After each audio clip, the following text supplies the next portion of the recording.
Okay,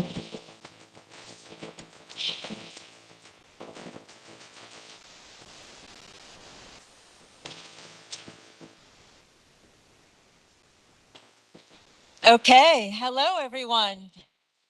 Thank you so much for joining us on Resilience Day at COP27. We're really delighted to be able to come to you with this event on insurance solutions for climate and disaster resilience.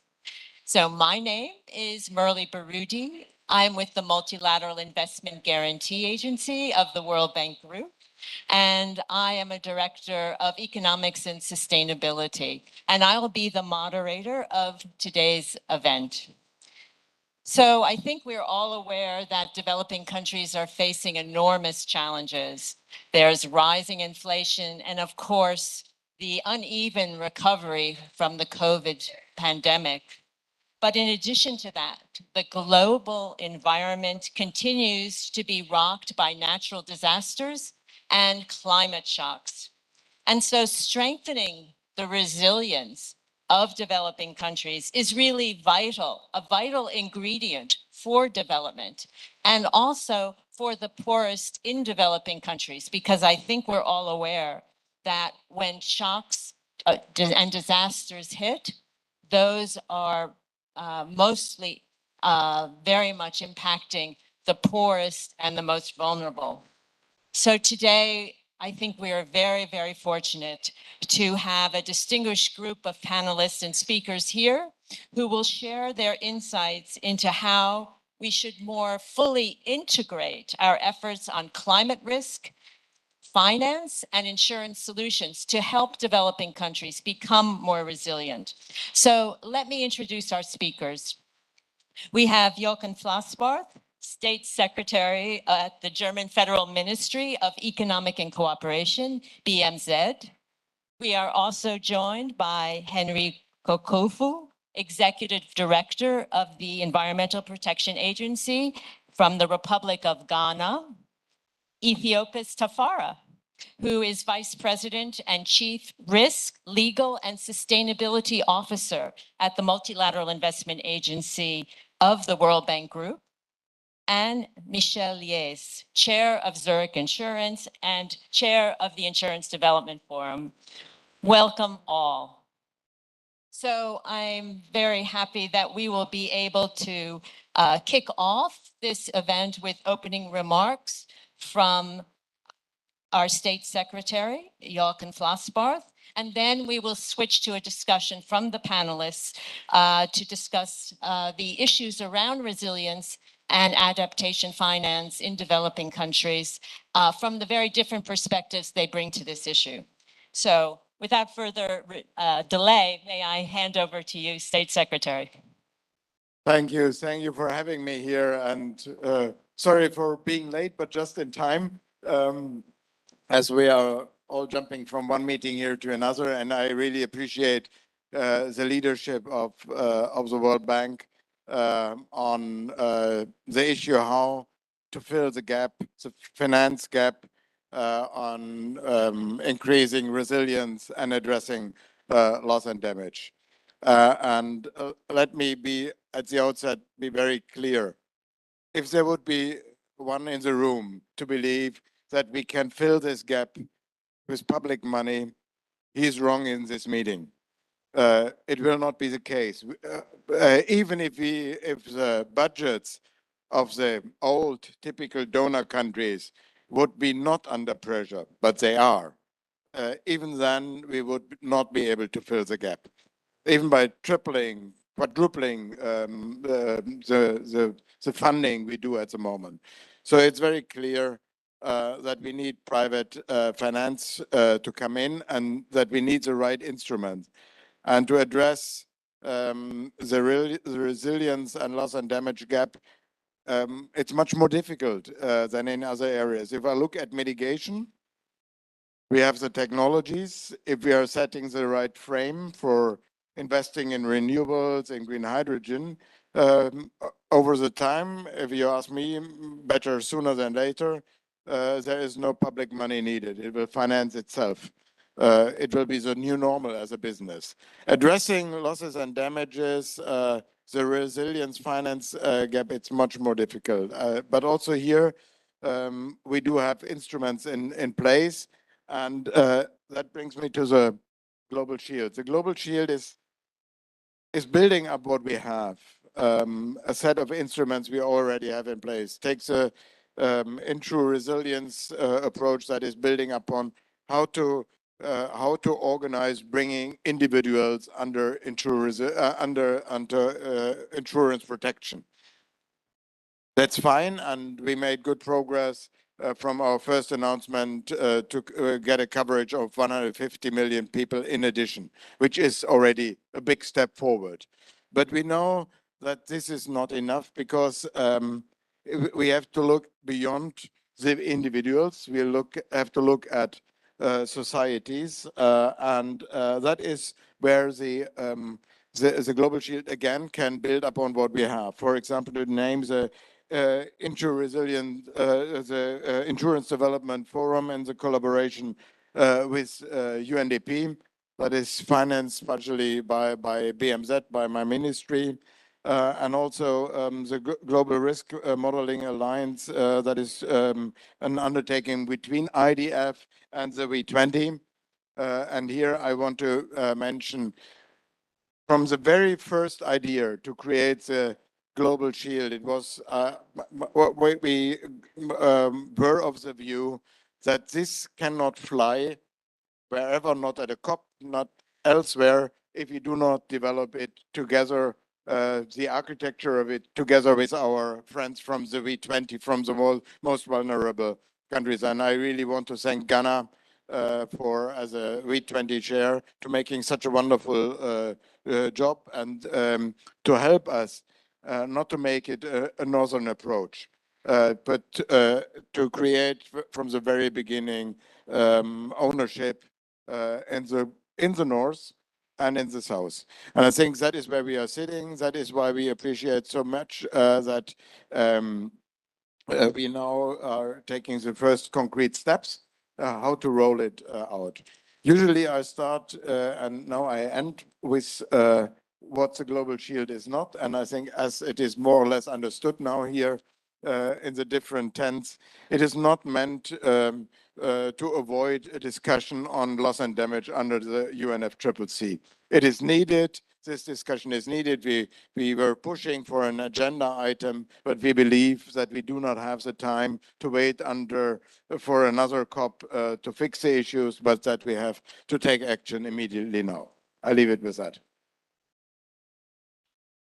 Thank you very much. I think we all are very appreciative of the leadership of the German government in this area of climate resilience. So very much appreciate your comments and for the development along with the leadership of the V20 in this initiative. So we will start our first round of questions, and I know, State Secretary, you will need to leave. So perhaps I could start with you.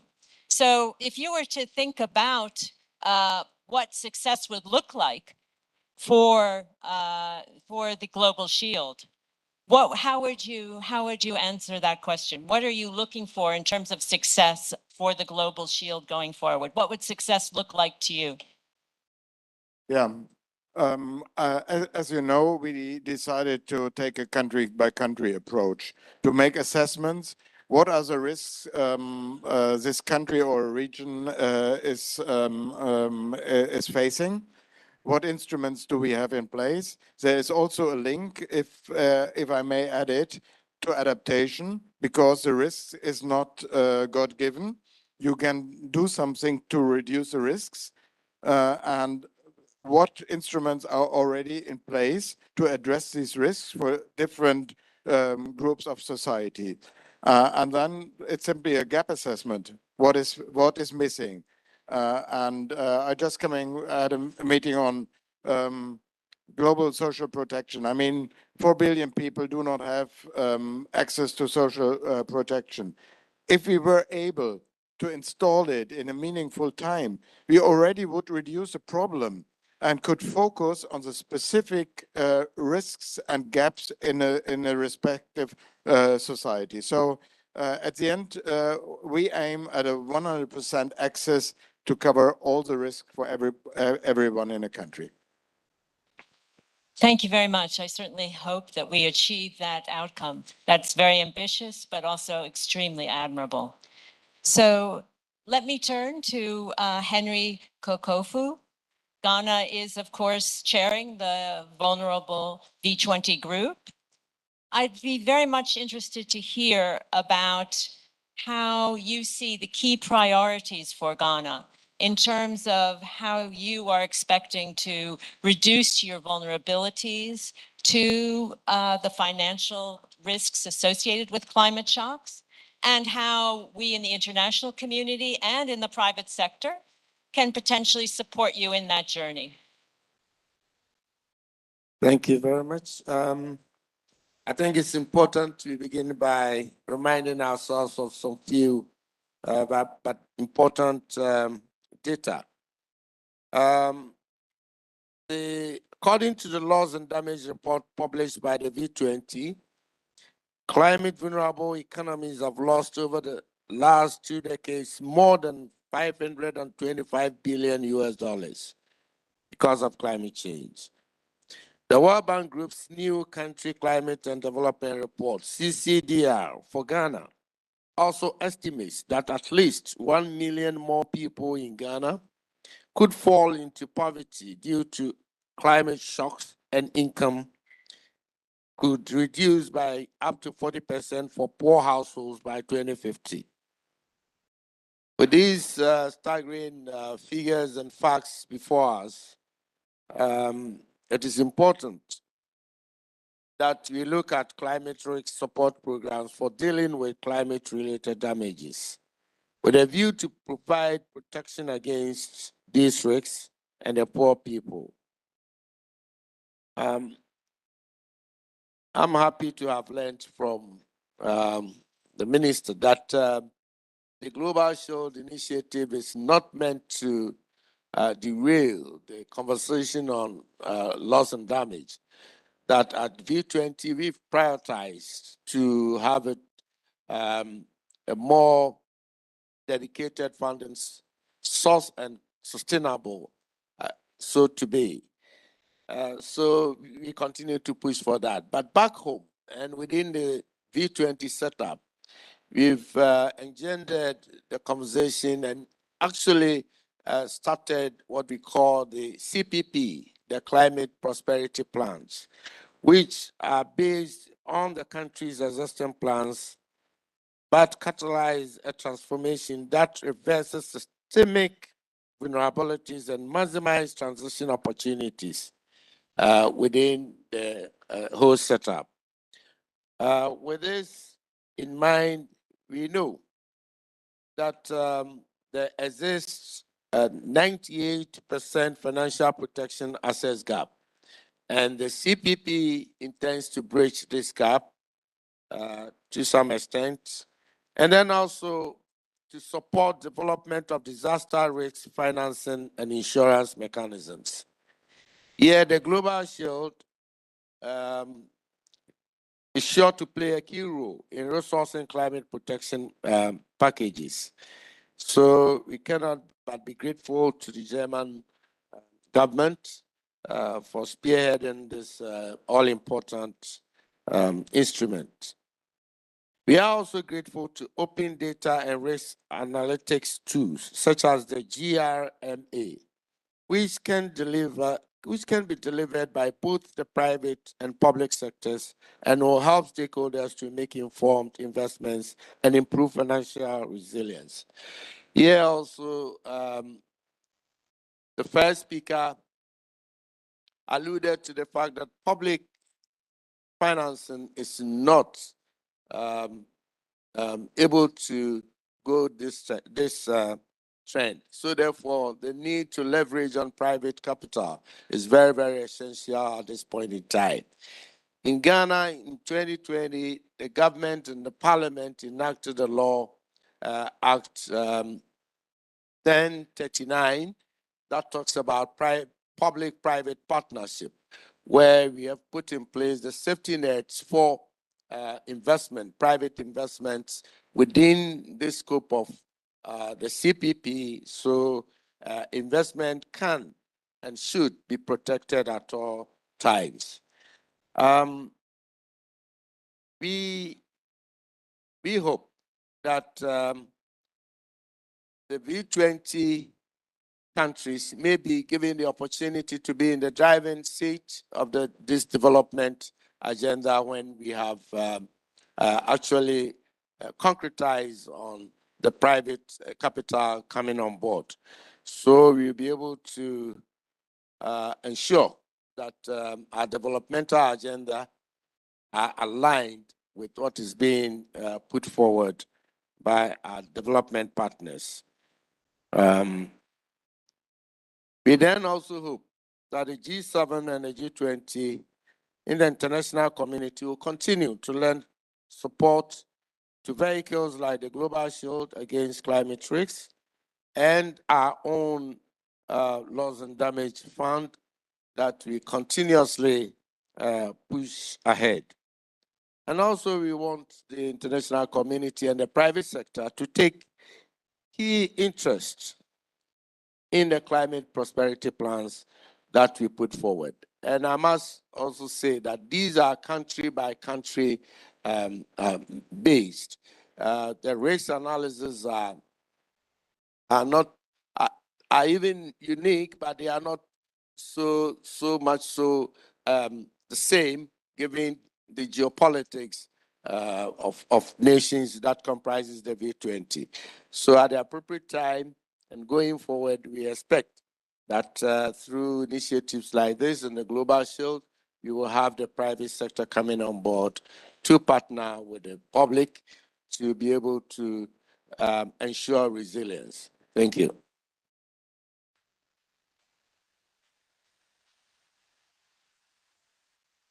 Thank you very much. It's a very thorough assessment of the opportunities that Ghana and other countries have available to them to address the climate resilience and adaptation issue. So Ethiopius Tafara, the World Bank Group has just published a series of country climate and development reports. I think we've already heard about them from our representative from Ghana. So could you describe a little bit these reports? I know we're very proud of them at the World Bank Group, but what did they actually say about climate adaptation and resilience and the financing questions associated with that? Thank you, Merle. First, let me say I'm very honored to be part of this panel here to discuss fostering climate resilience in vulnerable countries. I'll start off by saying climate change is a threat not only to development objectives, but to development gains that have been made. So the CCDRs launched at COP, and they stand for Country Climate and Development Reports, are intended to be a diagnostic tool that identify priority actions that can be taken by countries to boost adaptation and resilience and mitigate emissions in support of development objectives and development gains. And among other things, the CCDRs do stress that strengthening financial resilience by developing integrated climate and disaster risk financing strategies is important. In essence, closing the protection gap. And in that connection, there are two key points made in the CCDRs, and we've heard one of them already, and that's to say adaptation and resilience won't be fully possible without access to finance and private capital. And here we very much welcome the Global Shield against climate risks that was proposed by the G7 and the G20 under the presidencies of Germany and Ghana, respectively. And we at the World Bank Group are contributing to the Global Shield through our Global Shield financing facility, where we've already mobilized $1 billion in private sector capital and paired it with $3 billion of World Bank Group lending. And the other key point that's made in the CCDRs is the need for global open data and risk analytic tools to understand the protection gap.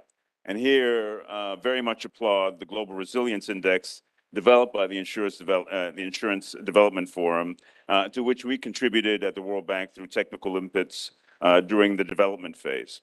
So those are two basic points that are made in the CCDRs with respect to resilience.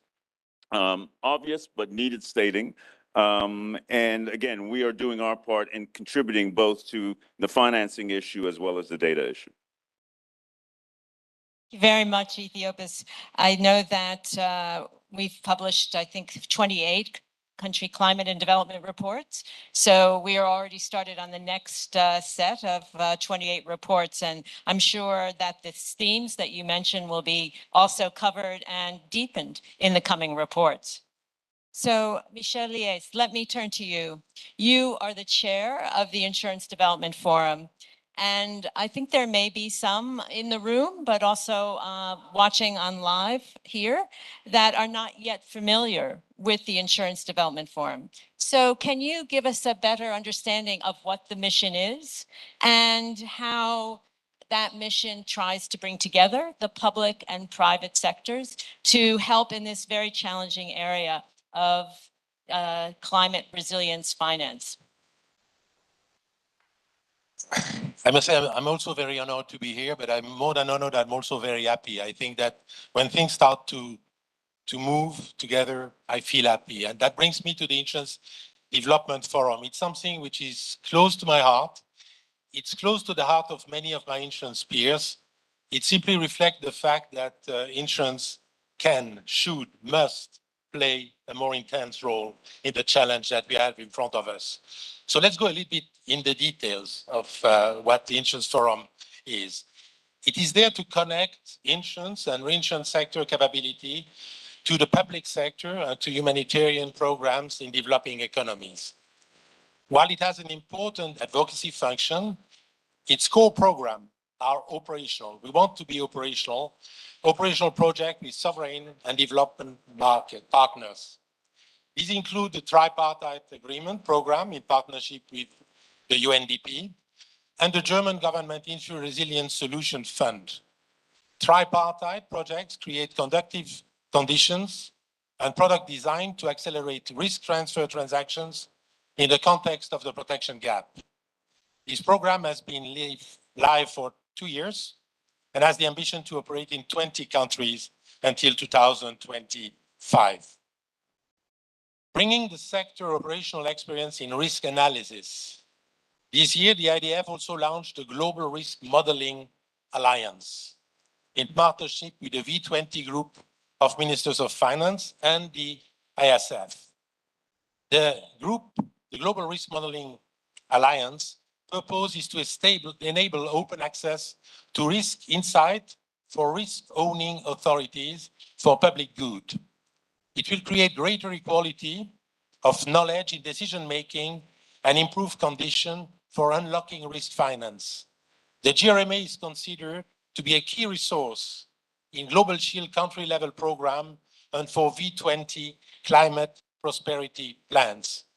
We need to model the risk that we face so that we can attract private capital, probably also public capital, but that's extremely important to bring transparency in the type of risk that we are facing. And then finally, the IDF also has convened the Global Resilience Index Initiative, which has been mentioned several times, also with the help of the World Bank. It's a global public good and aims to deliver a series of globally consistent benchmark metrics for adaptation and resilience, designed for use by sovereigns, financial institutions, and standard setters. It provides a baseline view of aggregated risk across geographies and hazards. It aims to indicate where resilience investment is most needed and highlight the cost of doing nothing. Inspired by the UN Global Assessment Report, the vision for GRII is that it will deliver indices across the spectrum of people, planet, and prosperity under future climate conditions. Core partners in the GRII include UNDRR, the Coalition for Climate Resilient Investment, the Coalition for Disaster Resilient Infrastructure, and the Center for Greening Finance and Investment. Let me just conclude that if the world insurance wouldn't exist, it could be probably easily replaced by resilience. And what we would like to make more transparent is the readiness of any country in matters of resilience. It's very nice to analyze the countries from a short-term financial perspective. The resilience aspect and the way in which countries are prepared, including the country of the V20, is extremely important to attract and increase appetite of the private sector investors. So that's the contribution. Thank you so much. That is very inspiring. So we will have to say goodbye to our state secretary, but we will soldier on here with a second round of questions for our panelists. So perhaps I'll turn first to you, Ethiopius, and ask you a little bit more about your role at MIGA and what MIGA is doing to foster this agenda on resilience and adaptation. What is MIGA doing maybe specifically on the question of protecting the development impact of its projects from climate shocks and disasters? So three things we do, very straightforward. I mean, first and foremost, we look to strengthen the knowledge and the understanding of our clients of resilience and adaptation, particularly in the emerging markets context. The second thing we do is we look to undertake enhancements of the projects themselves when we see gaps. And then we try to innovate from time to time to see if there are new products that can be developed to address resilience in projects. So many people may not know, but we've made a commitment at MIGA to be sure that all of our projects are Paris aligned by 2025, and the vast majority of them already by 2023. And that's given us a chance to look at our pipeline and determine whether or not there are issues in terms of adaptation and resilience, particularly in project design and project implementation, and to have a conversation with our clients about adjustments that need to be made to those projects in the interest of them being adapted. And part of that conversation is also convincing them that it is consistent with profitability to actually undertake those adjustments, right? A conversation which at the beginning sometimes proves challenging, but I think at the end proves beneficial to the clients. And then, of course, you know, part of the project approval process for us where we provide support, we look at developing an action plan to address any issues of adaptation and resilience in the project. So that's a more straightforward approach to addressing adaptation and resilience. We are working with the IDF, as you know, Murli, and some others here, to see whether or not we can actually embed some parametric insurance in our product. And the benefit we see to that is frequently when there is a climate shock, the project is going to find huge pressure on its funds to address other problems. And it's nice to have a product that allows you to continue to service the debt, right? And turn the money toward other objectives that are necessary to be addressed in the crisis. So that's three small ways, not so small, but three ways in which we are looking to protect the development impact of our projects through the work we do with our clients and through the work we do in partnership with the IDF. Well, thank you very much for that. I think it's very interesting, the journey that MIGA is on in this space and the progress you've made so far. And it sounds like you're on a path to delivering increased development impact in this area. So great work. Henry Kokufu, if I may turn to you now and ask you a question around the fact that Ghana has been named a priority pathfinder country under the Global Shield. And I'm wondering, what does that mean? What is that going to mean for Ghana? And how can the Global Shield really work for you and make Ghana a safer and more resilient place for your citizens? And, you know, given what Ethiopius just said about what MIGA is doing with its projects, does that resonate with you as something that is meaningful and impactful if you were going to be working with MIGA on a particular project. Thank you. Well, thank you for the question. I don't think it's too much different from what's been addressed in the earlier round. But specifically, we in Ghana, like our colleagues in the V20, we're looking at moving away from vulnerability to resilience and finally to prosperity. So we are amenable to all mechanisms and arrangements that will help us lead that pathway. That is why we embrace the Global Shield initiative as a positive sign. Then also the conversation around leveraging on private capital is also key to us. Without wasting much time, I think, and we believe from our staple that if really the world assumes the moral responsibility of ensuring that these climate impacts on vulnerable countries are dealt with, and that resilience is put in place, then we should be looking critically at the provision of humanitarian aids to affected nations. Can we be more generous enough to shift to a more dedicated funding for loss and damage, so that it becomes something that is sustainable, something that can be assessed by countries that falls into that catastrophe, unfortunately.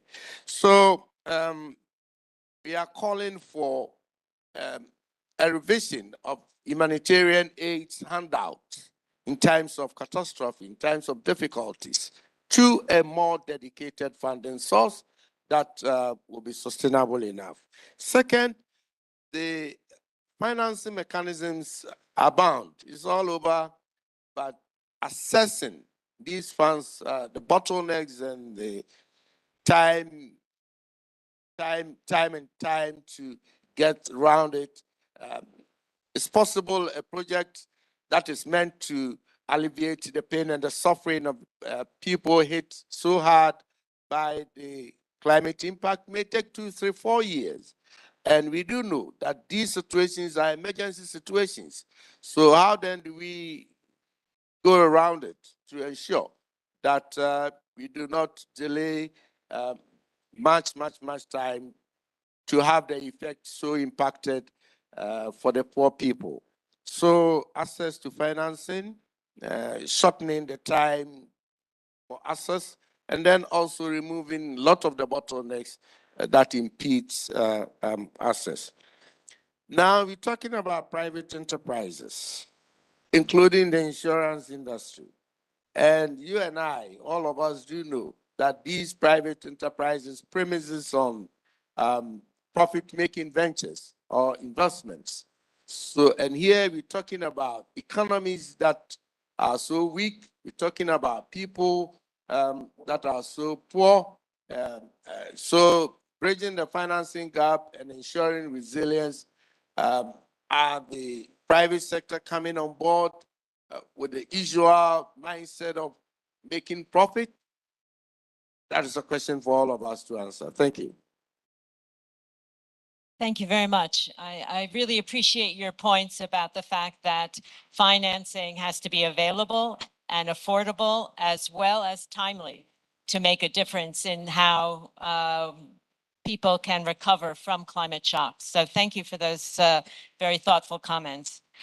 Michelle Lies, if I may turn to you. Clearly, I think we've heard from everyone that the private sector is going to be critical in how we provide financing for developing countries with respect to resilience and adaptation. So how is IDF going to be involved in that endeavor? How are you going to make a difference in mobilizing private financing through the Global Shield or through other mechanisms? I strongly believe that Global Shield is a fantastic opportunity also to let the private sector, in cooperation with the public sector, understand a little bit better probably some of the issues that we probably need to understand a little bit better. I appreciate some of the comments made on the fact that the private sector is expecting definitively to have some profits. I would nevertheless insist on one aspect of the insurance industry. We are definitively an industry which is concentrated, obsessed by the long term, because we know that we will pay the long term if it doesn't go in the right direction. So within the private sector, I would say that there is definitively an industry which has a natural inclination to the long-term concern of the planet, wherever they happen, which are definitively also touching the climate. I strongly believe that we will learn. It's too early to answer your question, actually, because we will learn by working together what can be done in order to let the public sector understand a little bit better the private sector priorities and the private sector understanding the public sector priorities. I must say that we have done quite a lot together. We try to be as operational as we can. So to come to very concrete case, the tripartite are an example of that. I think the risk modeling is also an example of a contribution of the private sector. The resilience index is the same, but we need to make all these individual experience to bring them to a level in which we can replicate them in an efficient manner. And I do believe that the IDF can play an important role on the private sector part. And I'm sure that Global Shield is creating a potential umbrella to also give to the public sector the opportunity to understand a little bit from these operational initiatives, which are very important, because there is nothing worse than dreaming. You know, I tend to be a dreamer, and I tend to invent the insurance industry of the year 2100, which would contribute naturally to everything which is happening there. But we need to be concrete. We need to go on the ground. And I do believe that the cooperation between SHIELD and IDF will help a common understanding, will probably help channeling co-investment, and also let us really realize what is definitively the key challenge. And I think that in this world in which globalization is at stake, there is one globalization that I would like to keep in mind, is the globalization of the human being. Let's not forget this one. We're all in the same ship. And even if we sometimes get the impression that some are more exposed than others, on the long term, we're all exposed to what we face. So let's make sure that both sectors, private and public, understand and work together on that. And SHIELD is a wonderful initiative in that respect. So again, thank you very much to the German and Ghanaian leadership of V20 and G7. Well, thank you very much for those comments. And I hope those are not dreams, but are something that we can make a reality here. So I think we do have perhaps time for just one question from the floor. So are there any questions, a quick question from the floor? Yes.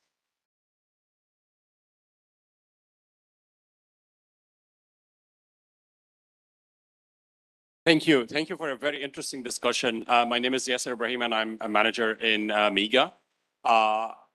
IDF is a very unique and unprecedented public-private partnership. So in the role that you're working on, and I think we've heard about the need for private sector and the tools that you're helping the market, what do you see as challenges for private mobilization? And what can we do? What is needed from the multilateral development banks to help you in achieving that?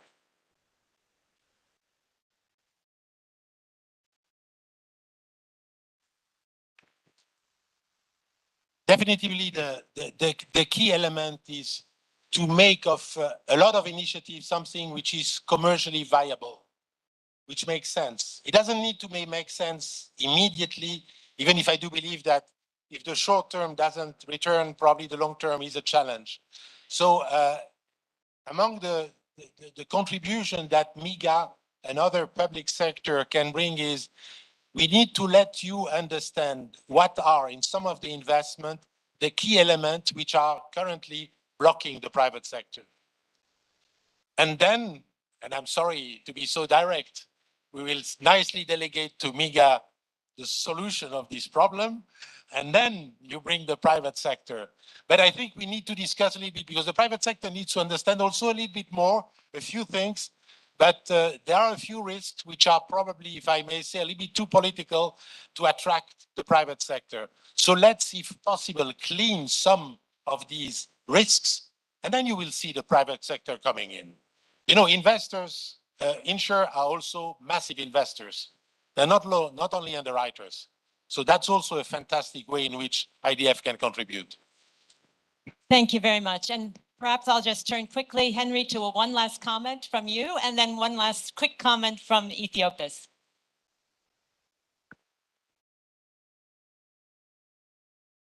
Well, we are grateful for this forum, the opportunity to be around to have this discussion.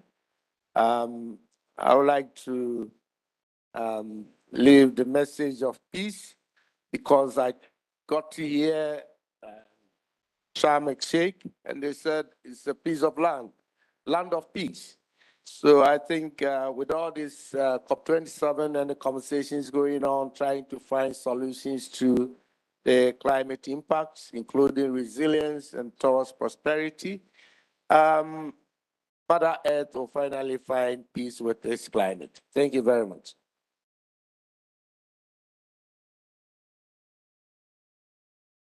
Just two quick final comments from me. First, I'd like to see more of what makes Michelle happy, which makes me happy as well, which is, you know, the private sector, governments, the donor community, and MDBs coming together to find solutions, innovative solutions to the issues and problems we face, in this case, the protection gap for vulnerable countries. My second comment, and this is something actually Michelle put in my mind way back when we met, I think we need to work on the human psychology against insurance. There's a tendency to actually look for money when the problem arises, as opposed to anticipating the need for money, and, you know, asking people to pay for something that they say, I may never need this, and it's something that is for the future that may never occur. But it may be the more efficient way to actually address problems down the road. So I'll leave it at that, and leave some work for Michelle, myself, and my colleague from Ghana here.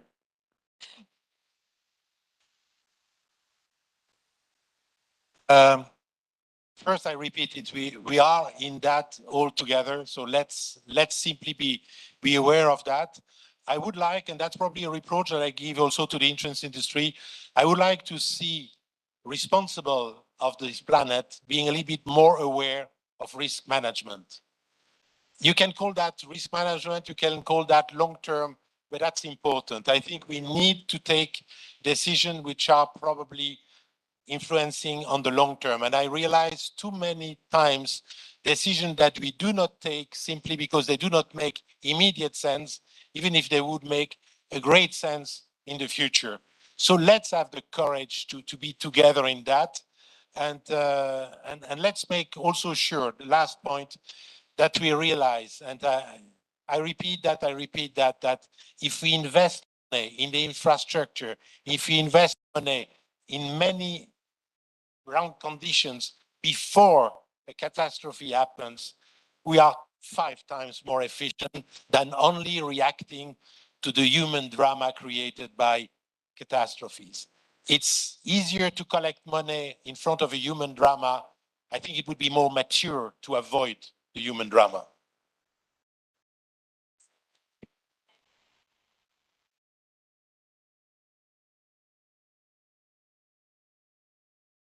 Yes, so here we are. So we are closing this. We've run out of time. I think we could go on with this discussion. It's been very insightful, lots of points of view, a lot of work to be done. We're at the start of this journey. Thanks for helping us get it started and to move forward to make countries safer for all people across the planet. Thank you very much.